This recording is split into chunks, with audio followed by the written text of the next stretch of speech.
I will start by the many names that this place has.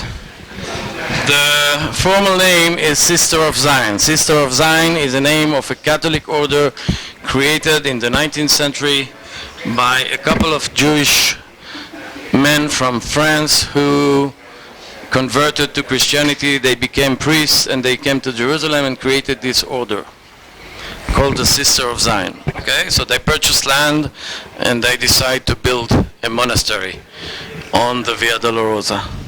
Now what they knew about this place is this arch that I showed you outside, and so I will begin with an example of such an arch.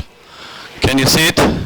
It's a big arch at the entrance of every Roman city. You have to see a monumental structure that reminds you of the emperor. It's very important to remember the emperor in all Roman cities. Okay, so you see that there is a main, okay, thank you. Okay, so you see that there is a big arch and two small ones at the entrance of the city. Nowadays we have this arch here with an apartment on top of it. You can rent it if you wish. When they have built this monastery, they have called it also Ecce Homo. Ecce Homo means in Latin, is this the man? This is the beginning of the sentence that Pontius Pilatus has said when, after he has judged Jesus, he took him out to the balcony and there were people outside below the balcony in a courtyard, in a paved courtyard, and they mention it, a paved courtyard, and he showed them Jesus and he say, is this the man you want to kill? Right? And they should, yes, kill him and so on. Remember what I'm saying? Ecce Homo is the beginning of this session that Pontius Pilate introduced Jesus to the public outside the so-called Antonia Fortress, because they believed, the Catholic believed the Antonia Fortress is where it happened. So this has already the name Sister of Zion, Ecce Homo, and the third name is Litostratus. Litostratus means strada in Spanish. Whoever speak what strada is? Street, right? Strada. Autostrada, strada is street. Litus in Latin is stone, the stones street, or the stone, or the paved street, or the paved courtyard. Okay, the same idea. It's the place, the location underneath the balcony of Pontius Pilate, where the people of that time, the Jews of that time, were standing and seeing Pontius Pilate with Jesus coming out. Okay, so the connection is very simple. When they started to build here the monastery, they started to dig, and in Jerusalem we have this rule that if you dig, you find. Okay, and most of the strangest places in Jerusalem, you always dig, you find something. So they started to find the remains of the Roman street level and the Roman structures, remains, archaeological remains from the Roman period. Okay, remember we have the Antonia Fortress next street, and we have the main Decomanos, the street that goes from east to west, and so we have here a collection of Roman structures, archaeological remains. So they calculated everything and said this is the place where Pontius Pilate stood and said, Ecce Homo, is this the man? So I hope we understood where we are, and to give you another picture of the whole thing, this is it. The Temple Mount, remember? The dome is here, and we came out from a gate in this corner here and we went to Bethesda Pool. This is where you sang, right, in the church. And then we walked along the streets here and we are in front of the Antonia Fortress, which is on the corner of the Temple Mount. Okay? on the northwest corner of the Temple Mount, we have the Antonia Fortress, and we are just next door to the Antonia Fortress. Okay, so how many names we have for this place? 3. Okay, so I will add another one, since you are such good. It's also called the Struthion Pool. The Struthion Pool. Struthion is the name of the bird that I always forget, a very common bird, and these pools are below us. We'll see them in a few minutes. They collected exactly like Bethesda Pool. They were collecting water from the northern part of the city. This is not a spring or any source of water, simply water coming from the north of the city, rainwater that is coming down and collected in this region.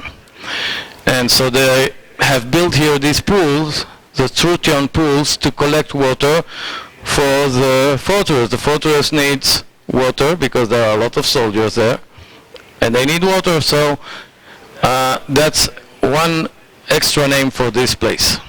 Okay, so we have Ecce Homo, Sister of Zion, Lytostratos, and Struthion pools.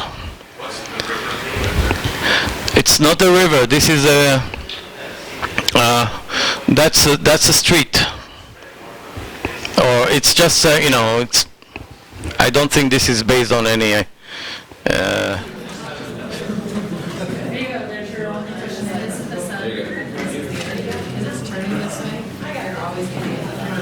Thank you.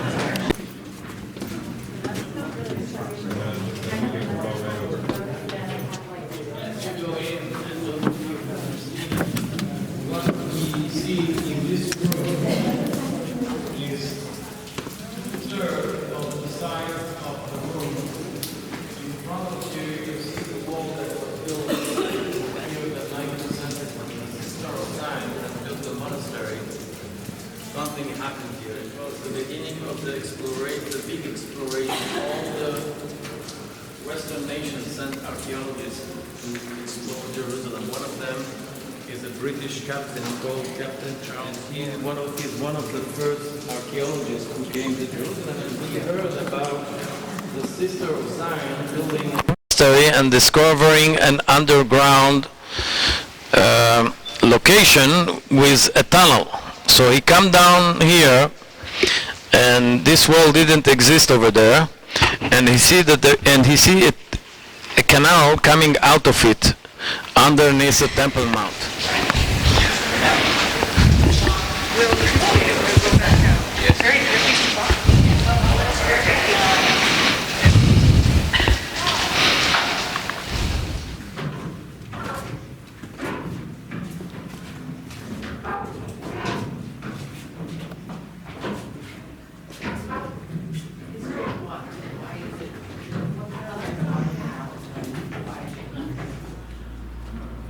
Did you ever go underneath the city? No, I don't think I did. There's like this place over by Damascus here where you can go in. It's like a huge room like 5 times as big as clothes. Walk underneath it.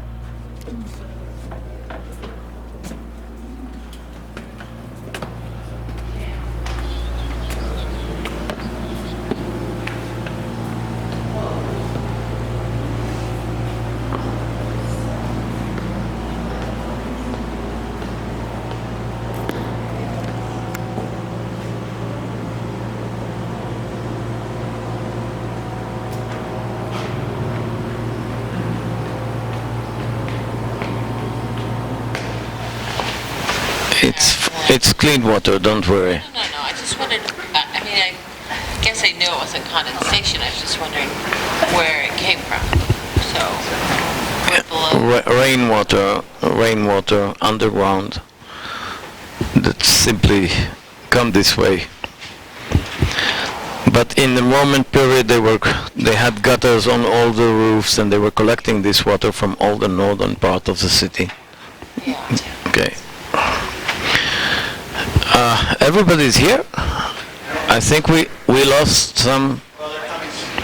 Hopefully they come. Okay. Lytostratos, Struthion pools. And what else? Ecce Homo. Okay, the same building is on the street level today. We came down one level and now we are some 30 feet below the street level of today, and we are standing or sitting on top of the Roman street level. Okay, so if we would sit here some 2,000 years ago, you could look up and see the sky. And where these benches are, just after that, you can see all these big stones with marks of the wheels of the chariots that were running on them. But we can see that these strips are not aligned with the street. The street was going from left to right, and now the strips are going north to south. So what happens is, from time to time, they will turn all the stones so the wheels of the chariot will not slip. Eventually you'll get squares, stones with marks that goes in one direction, then to another direction, and you have these squares. So apparently the history has stopped where they have switched the location of these stones. So you see, this is the street level, and you can see the gutter in the middle here, just after the altar. This is a Roman gutter built in the Roman period of the street that went from east to west. Now, so the Roman city was destroyed, and what we are under a Muslim period structure. You see how they lift, instead of taking out all the stones, all the rubbles, when the city is destroyed, they simply build these arches. On top of that, they can build a flat floor, and they can go one layer up. That's how the city all the way goes up. Okay, so when you go down, you go see the layers one on top of the other. So that was later on during the Ottomans, maybe Mamluks period, and then Sister of Zion came and built on top of that. Okay, that's all I have to say so far. I have a question. I misunderstood. I thought they dug this all out and then built this here. No, they don't dug, they don't have caterpillar, they don't have heavy equipment. So when a city is in rubble, the best way to do is to build these pillars and these arches, and then on top of that you build on top of it. So you have a layer above a layer. So this is very, very old. This is much younger than this. This is Roman, this will be maybe 1,000 years after. You know, during the Muslim, this looked like a typical Muslim arches building, and you see that it's very low, it's not for use, it's just to flatten the whole thing to build on top of it. So why would they now use this floor? Why not just like fill it all in? It was filled with, this was cleaned up the way you see it. It wasn't the way they found it. It was filled with earth, stones, you know, rubbles. So I guess that's what I'm saying. The question is, why not just build flat on top of the rubble? Why do you have to go to the trouble of making Because it's not flat. In this area here, we found a flat area, but you know, the whole neighborhood was full of rubbles. So there is no sense of building. Places in Europe that they didn't walk through, and you know, they were afraid to be friends, because the underground world is where all the genies and all the devils are wandering around, and the people of Jerusalem were extremely careful about the underground world. They were really scared of it. Exactly this area. Yes.